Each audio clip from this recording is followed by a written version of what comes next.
सबसे पहले तो अपने शो में हम बात करेंगे अदालत के बड़े फैसले के हवाले से।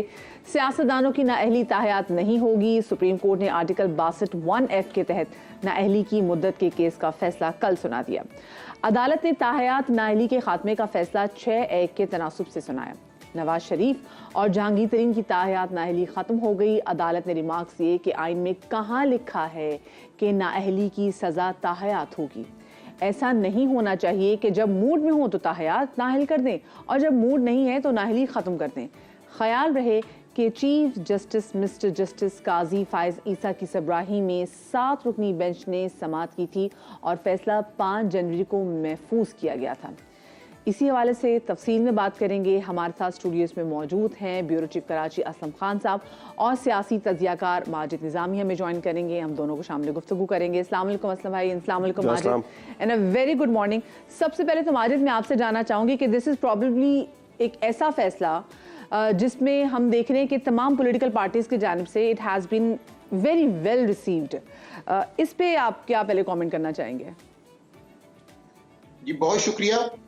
मेरे ख्याल में इस फैसले को एक मुख्तलिफ तनाजुर से इसलिए देखना चाहिए कि इस फैसले से ऐसे लग रहा है कि सुप्रीम कोर्ट ने पार्लियामेंट की बालादस्ती को अहमियत दी है और उसके हवाले से अपनी राय का इजहार नहीं किया, क्योंकि जो पार्लियामेंट के अंदर तरामीम हुई थी उसके बाद ये चीज़ डिस्कशन में आना शुरू हुई थी और उसके बाद ही लोगों ने अदालत का रुख किया था।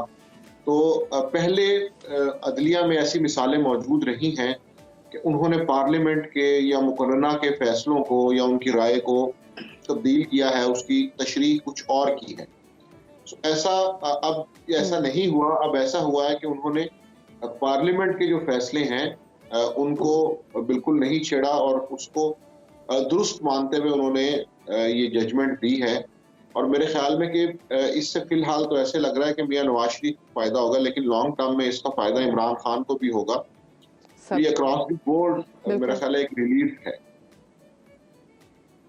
तभी हमने देखा कि कल बैरिस्टर अली जफर ने भी मतलब हिमायत की और उसके बाद हमने देखा कि हामिद खान भी काफ़ी सेटिस्फाई नजर आए इस फैसले से। मुझे बताएं ये जो स्पेसिफिकली फैसला किया गया है सुप्रीम कोर्ट की जानिब से, किन ग्राउंड्स पे फैसला किया गया है?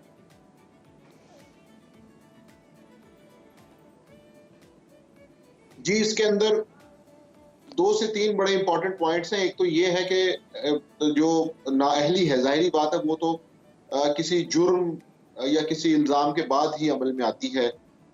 जिस तरह हमने देखा कि यहाँ पर जनरल मुशर्रफ दौर में जब जाली डिग्रियों का मामला आया तो कई ऐसे MNAs थे जिनकी तालीम नहीं थी लेकिन वो जाली डिग्री लेकर ऐवानों तक पहुँच गए। तो बहरहाल वो एक जुर्म तो है। इसके साथ साथ जिस तरह ये मियां नवाज शरीफ का केस है, जहांगीर तरीन का केस है, तो उसमें एक ख्याल ये था कि क्या जुर्म की सजा ताहयात होनी चाहिए या जुर्म की नौइयत के हिसाब से उसकी सजा होनी चाहिए, जैसा कि पाकिस्तान के कानून में बाकी तमाम चीज़ों के हवाले से मुख्तसर सजाएं हैं। बहुत कम ऐसे जुर्म हैं कि जिनके अंदर आप ताहयात, उम्र कैद या सजाए मौत जैसी सजाएं सुनाते हैं। तो इस चीज़ को भी सामने रखकर जब ये डिस्कशन होती थी कि क्या सियासतदान के साथ ये इंसाफ है कि उसे एक जुर्म की वजह से ताहयात नाअहल किया जाए, तो मैं समझता हूँ कि ये वो डिस्कशन थी और साथ पार्लियामेंट की जो फैसले हैं उन दोनों ने इसमें खासा अहम किरदार अदा। सही, ठीक है। अच्छा, अब जैसे हमने देख रहे हैं कि 7 रुकनी बेंच जैसे असलम साहब ये फैसला दिया है, तो एक ये नई रिवायत है जो कि शुरू हुई है कि सुप्रीम कोर्ट अपने ही फैसलों को रिवर्स कर रही है। जो कल जो फैसला आया वो भी एक तरह से देखा है कि अपने ही फैसले को रिवर्स किया है। तो कल की ऐसा तो नहीं कि कल की जो मुस्तकबिल में 9 रुकनी बेंच बैठे और इसी फैसले को रिवर्स करते हैं? ये चीज़ बड़ी एक अहम सवाल है कि ऐसा भी क्या मुमकिन है।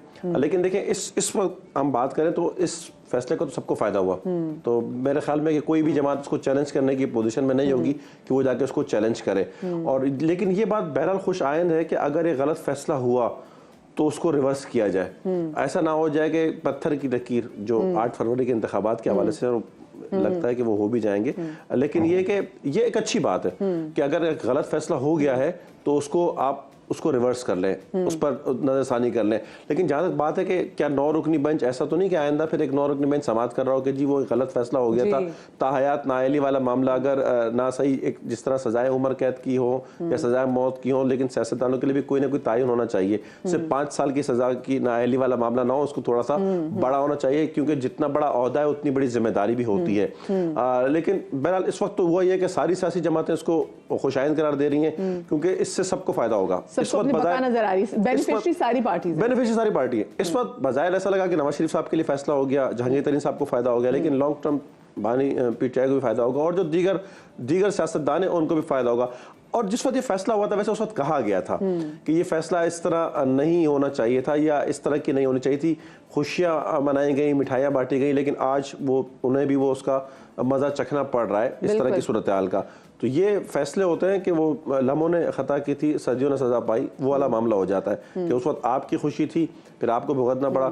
लेकिन इस फैसले पे हम कह सकते हैं कि बहरहाल तमाम जमातें जो है मुत्तफिक नजर आती हैं। सही, ठीक है। आप इस हवाले से माजिद क्या कहेंगे? ये जो रिवायत शुरू हुई है कि अपने ही फैसलों को रिवर्स करते हैं, फिर हम देखें भुट्टो साहब के जो फांसी की डिफेंस केस है वो भी चल रहा है और अब तो खैर वो 3 हफ्ते के लिए वो मुलतवी भी हो गया है, तो उसमें भी कितने चांसेस हैं कि एक ऐसी गलती जो ठीक है जो हो जाती है या कोई भी ऐसा गलत डिसीजन आ जाता है तो उसको रिवर्स करने की जो रिवायत है, how do you see it? जी, मैं तो इससे थोड़ा सा इख्तलाफ करते हुए ये कहना चाहूंगा कि ये मामला इंतहाई नाजुक और पेचीदा है कि मुकन्नना और अदलिया के ताल्लुकात या उन ताल्लुकात की तशरीह कैसे की जाएगी। मसला ये है कि ये जो शॉर्ट टर्म पॉलिसीज हैं, मिसाल के तौर पर जब मियां नवाज शरीफ नाअहल हुए तो उस वक्त उनके रियासत के बाकी इदारों से कैसे ताल्लुकात थे, वो बिल्कुल कशीदा ताल्लुकात थे। उसकी वजह से वहां पर अदालत को इस्तेमाल किया गया और उन्हें नाअहल किया गया। अब जबकि उनकी नाअहली खत्म हुई है, उस टाइम उनके रियासत के बाकी इदारों से ताल्लुकात अच्छे हैं। तो मैं समझता हूँ कि ये सारी चीजें मैटर करती हैं, क्योंकि पाकिस्तान बहरहाल कोई तरक्की याफ्ता मुल्क नहीं है जहाँ पर कोई असूल और रवायात मजबूत हो, तो इसलिए इन चीज़ों का भी फ़र्क पड़ता है। और ये जो बात यहाँ पर हुई है वो बिल्कुल दुरुस्त है कि हो सकता है कि आइंदा आने वाले दिनों में, चंद सालों में कोई और फैसले भी इस तरह के हों। तो मेरा ख्याल है कि ये रवायत नहीं होनी चाहिए। पहले दिन से अदलिया और मुकन्नना के इख्तियारात में तवाज़ुन होना चाहिए और ये पता होना चाहिए कि एस्टेब्लिशमेंट्स के बाकी इदारों ने अपने फ़राइज़ सर अंजाम देने हैं। सही, बिकॉज ऑफ कोर्स फिर ऐसे आप लोगों को रूम भी देते हैं कि भाई लोग जो है वो आपके बहुत सारे ऐसे फैसलों पे फिर सवाल भी उठाएं। अच्छा, मैं साहब इलेक्शन के वाले से बात करूँ क्योंकि महीने से कम का वक्त रह गया है, अब हमें वो ना गहमा गहमी इलेक्शंस की नज़र नहीं आ रही। असलम साहब, मैं तो स्पेसिफिकली भी शो के आगाज़ में भी आपसे बात कर ली कि हम जितने भी लीडरान को देखें तो उनकी भी जो है ना बॉडी लैंग्वेज हमें कन्फ्यूज़ कर रही है। समझ में नहीं आ रही कि वो खुश हैं, कि वो रेडी नहीं है, वो आवाज़ार हैं, वो क्या है, what is this body language? मायूस कुन बॉडी लैंग्वेज नजर आती है। अगर हम देखें कि लगता है कोई तैयार नहीं है, वो आवाजार वाला लफ्ज भी आपका अच्छा है कि शायद वो है कि, लेकिन बहुत से वो हम देख रहे हैं कि बहुत सारी पॉलिटिकल पार्टीज जिनको अभी खुश होना चाहिए बहुत सारी चीजों में, वो भी अभी तक वही वाली चीज है, वो कहते हैं सच्चा प्यार नहीं मिला, हम डिस्कस कर रहे थे, वो बॉडी लैंग्वेज लगे ऐसे ही है बिल्कुल। अब मुख्तलिफ हल्कों में अब कौमी असम्बली के जाए, सूबाई असम्बली के जाए, वो गहमा गहमी नजर नहीं आती जो कराची का खासा है। इसी तरह मुल्क के दीगर इलाकों का भी, सिर्फ कराची की हम क्या बात करें, पूरे मुल्क की बात करें, लेकिन हम कराची में रहते हैं, निकलते हैं शहर में तो नजर आता है परचमों की बहार है। परचम कहीं अब लगना शुरू हुआ है, लेकिन जिस तरह एक कैंपेन अभी तक कोई शुरू नहीं हुई है, इलेक्शन 29-30 दिन प्रॉपर 2 मंशूर जमातों ने दिया, एमकेएम ने दे दिया, पीपल्स पार्टी ने दे दिया, नून लीग की जाने से अभी तक नहीं आया। जमात इस्लामी ने तैयार कर लिया है, मेरी कल बात हो रही थी, उन्होंने कहा जी हमने भी तैयार कर लिया। एमकेएम का मंशूर मैं कहूंगा कि एक उन्होंने लेट क्यों तैयार किया, मैं ये तो समझ आपसे पूछते नहीं कि भाई व्हाई सो लेट, मतलब ये चीजें तो आपको मार्केट पहले उतर मैंने उनसे भी कहा ये इतनी ताखीर क्या। अच्छा, और एक बात बताऊं मैं आपको मदिया, मैं जब निकला हूं ना हल्कों में, हमने विजिट किया, लोगों से बात की है, तो लोग ये बात कर रहे हैं कि जिसका मंशूर अच्छा होगा हम देंगे। ये कराची में पहले नहीं होता था।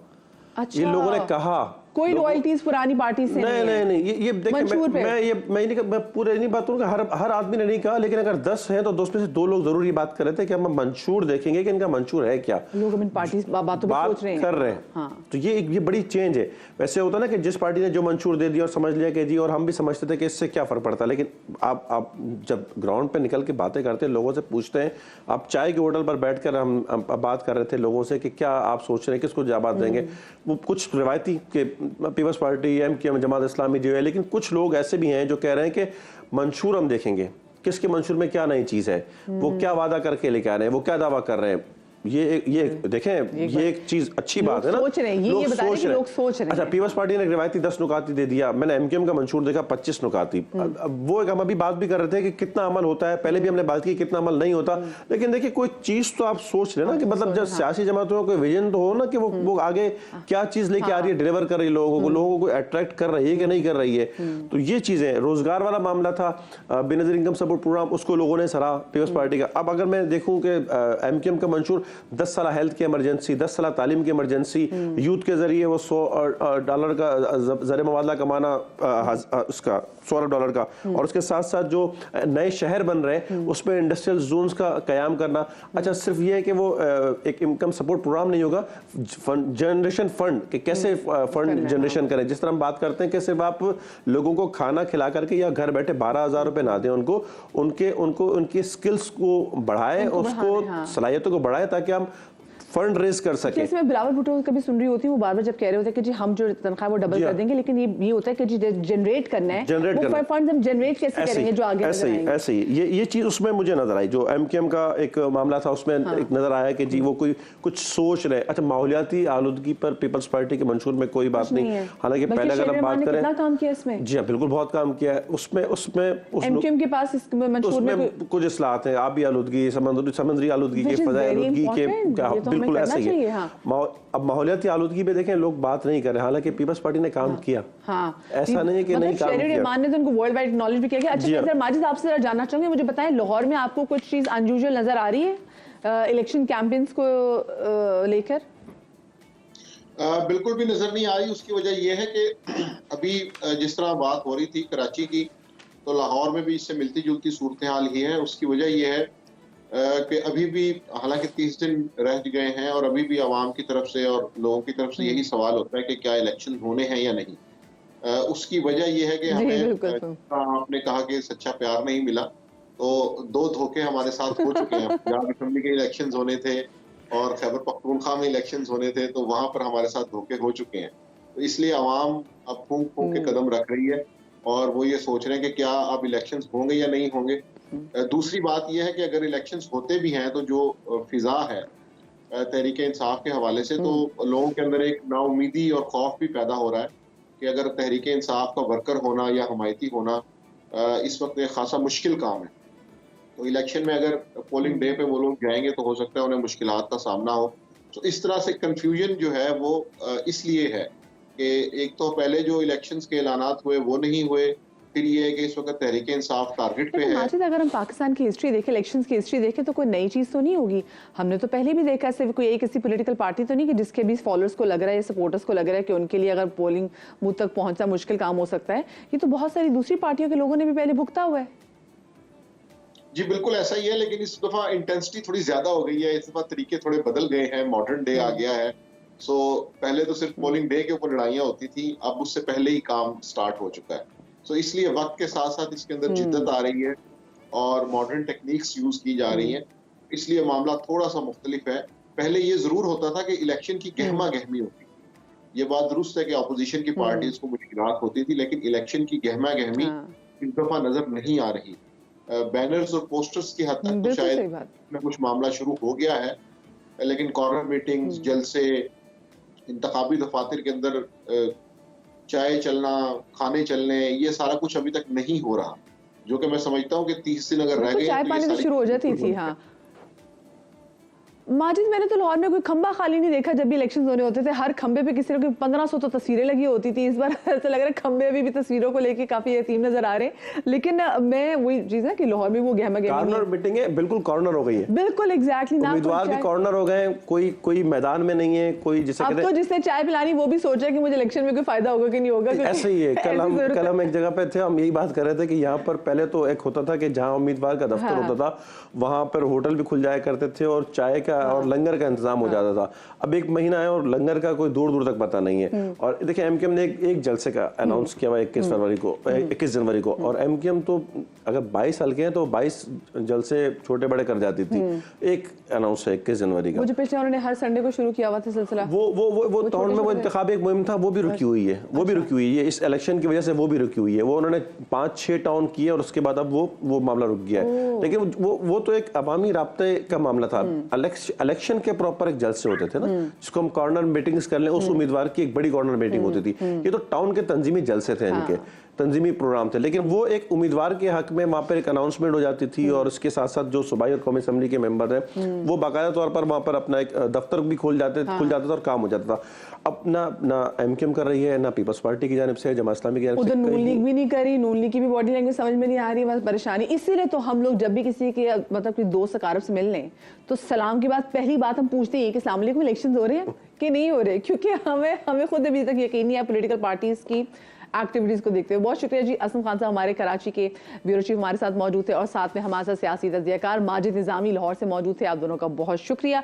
अल्लाह करे जी इलेक्शन हो साफ और शफाफ, ताकि लोगों का जमहूरियत की प्रोसेस पे जो एतमाद है वो किसी भी सूरत में कम ना होने पाए। हर एक के पास आज़ादी ज़रूर होनी चाहिए अपने इस राइट को लेकर।